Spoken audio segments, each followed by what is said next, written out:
مختلف سیاسی سماجی اور صحافتی حلقوں کی جانب سے تنقید اور کابینہ ارکان کے تحفظات کے بعد وفاقی حکومت نے فوج اور عدلیہ پر بیجا تنقید پر سزا کا ترمیمی بل مؤخر کرنے کا فیصلہ کیا ہے۔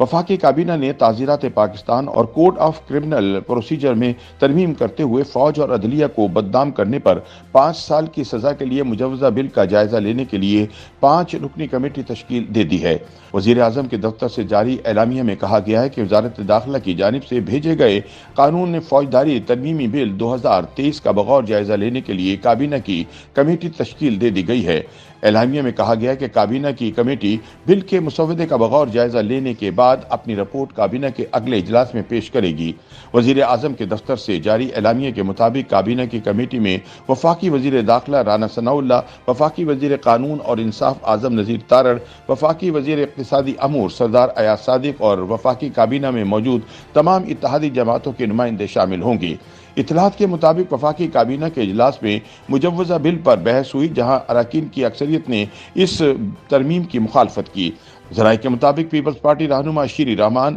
نوید قمر اور ہنا ربانی کھر بھی ان اراکین میں شامل تھے جنہوں نے مجوزہ بل کی شدید مخالفت کی۔ مسلم لیگ نون کی جانب سے وزیر ریلوے خواجہ سعد رفیق نے مجوزہ بل کی بھرپور مخالفت کی۔ وزیر اعظم نے کابینہ کے تحفظات سننے کے بعد مجوزہ بل کا جائزہ لینے کے لیے ایک کمیٹی تشکیل دی اور کہا کہ اتحادی جماعتوں کے اراکین بھی شامل کر لیے جائے تاکہ تحفظات دور کیے جا سکیں۔ خیال رہے کہ مجوزہ فوجداری قوانین ترمیمی ایکٹ 2023 کے عنوان سے بل میں تعزیرات پاکستان 1860 میں سیکشن 500 کے بعد 501 کی نئی سیکشن کی تجویز دی گئی ہے،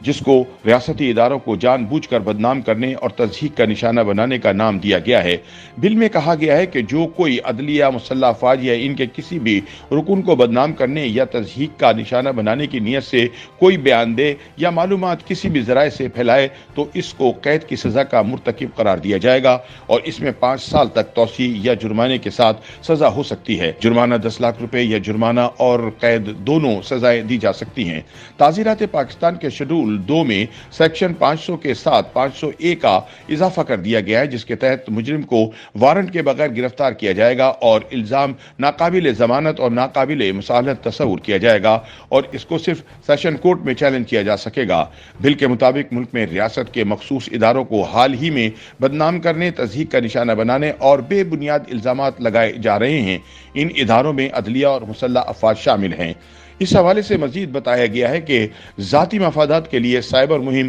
شروع کی گئی ہے، جس کا مقصد مخصوص ریاستی اداروں اور ان کے عہدیداروں کے خلاف اشتعال دلانا اور نفرت پھیلانا ہے۔ کابینہ میں پیش کیے گئے مجوزہ بل میں کہا گیا ہے کہ اس طرح کے حملوں سے ملک کے ریاستی اداروں کا استحکام، شہرت اور آزادی کو جان بوجھ کر داغدار کیا جا رہا ہے۔ بل میں بتایا گیا ہے کہ عدلیہ اور فوج کے عہدیداروں کو سامنے آنے اور اسکینڈلائز کرنے، تضحیک آمیز بیانات کا جواب دینے کا موقع نہیں ملتا۔ وفاقی حکومت کی جانب سے تیار کیے گئے بل میں تجویز دی گئی ہے کہ مجوزہ سیکشن کے غلط استعمال سے روکنے کے لیے کرمنل پروسیجر کوڈ کے سیکشن 196 کے تحت کسی بھی شخص کا ادراک کرنے یا کسی کے خلاف فرسٹ انفارمیشن رپورٹ FIR درج کرنے سے پہلے وفاقی حکومت سے لازمی طور پر منظوری لی جائے گی۔ حکومتی مجوزہ بل بارے ڈیجیٹل رائٹس کارکن فریحہ عزیز نے کہا کہ ایسا لگتا ہے کہ مسلم لیگ نون نے پاکستان تحریک انصاف کی پچھلی حکومت کے دوران ہونے والے سلوک سے کوئی سبق نہیں سیکھا۔ انہوں نے کہا کہ جب PTI نے سوشل میڈیا کنٹرول کرنے کے لیے قانون سازی متعارف کروائی اور prevention of electronic crimes act PICA 2016 میں ترامیم کی تجویز دی تھی تو یہ تنقید کر رہے تھے، لیکن پاکستان ڈیموکریٹک موومنٹ PDM کے برسر اقتدار آتے ہی اسی طرح کی چیزیں شروع کر دی گئی ہیں۔ ان کا کہنا تھا کہ فرسٹ انفارمیشن رپورٹ، غیر قانونی چھاپے اور گرفتاریاں معمول بن گئی ہیں۔ جب بات سوشل میڈیا پوسٹس کی ہو تو اس کو ریاست مخالف اور فوج مخالف قرار دیا جاتا ہے۔ فریحہ عزیز نے کہا کہ PICA کے ساتھ ساتھ تعزیرات پاکستان یا یہاں تک کہ انسداد دہشت گردی ایکٹ ATA کے مخالف دفعات سمیت تمام قوانین ریاستی سطح پر استعمال کیے گئے ہیں۔ ان کا کہنا تھا کہ PTI کے اراکین قومی اسمبلی نے ابتدائی طور پر PICA کے سیکشن 500 میں ترمیم کا بل پیش کیا تھا، لیکن بعد ازاں پارٹی نے آرڈیننس متعارف کروایا تھا جس میں سیکشن 20 کو توسیع دی گئی تھی، جو کہ کسی شہری کی عزت کے حوالے سے ہے۔ انہوں نے کہا کہ PDM کی حکومت نے کابینہ کی سمری تیار کی تھی جس میں وفاقی تحقیقاتی ادارہ FIA کو PICA کے سیکشن 505 کے تحت با اختیار بنانا تھا اور اب